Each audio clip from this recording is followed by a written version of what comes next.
हैदराबाद में भी सिंध जी अज़ीम सकाफ़त के भेटा पेश करण लाइ रैलियूं कढी तकरीबूं मुनक़द करे ख़ुशी मल्हाई वई।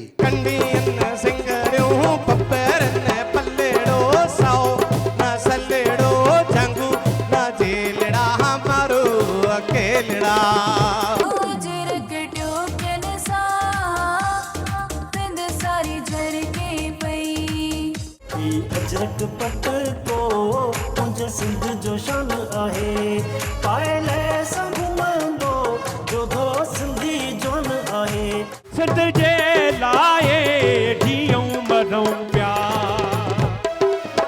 सिंध टीवी न्यूज़ तरफ़ां प्रेस क्लब साम्हूं मुनक़द कयल मुख्य सकाफ़ती तकरीब में सिंध जे नाले वारनि फ़नकारनि सुरनि जी वर्खा करे सिंध अमड़ जा गीत गाया। सकाफ़त दिहाड़ो मल्हाए दुश्मा हाँ सिंध सदाई दुश्मा दिल ठरी पे ख़ुशी ॾिसी सभिनि खे हथ मथे करे सिंध जागे पई हथ मथे करे।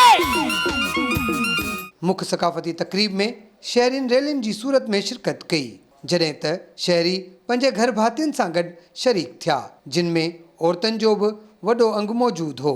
नंढा वॾा जेको आहे पंहिंजी सकाफ़त जो ॾींहुं भरपूर नमूने अॼु मल्हाए रहिया आहियूं। कल्चर डे में ईअं लॻे पियो त जीअं सभु भाउर भेणूं असां सभु हिकु जी गॾिजी असांखे ॾाढी ख़ुशी थिए त इन ॾींहं में जेके दिलि जा बुग़ज़ नाराज़गियूं इलाही हद ताईं ख़तमु थी वेंदियूं आहिनि। ये असांजी 5000 साल पुरानी सकाफ़त आहे सिंध जी जेके उजागर कयो थो वञे। हर साल हिकिड़ो असांखे ईद जे ॾियारे वांगुरु सिंधी माना क़ौमी ईद मल्हाई थी वञे त असांखे तमामु सुठो लॻंदो आहे ख़ुशी थींदी आहे। पूरी सिंध ऐं पूरो पाकिस्तान अॼु कल्चर डे मल्हाए रहियो आहे।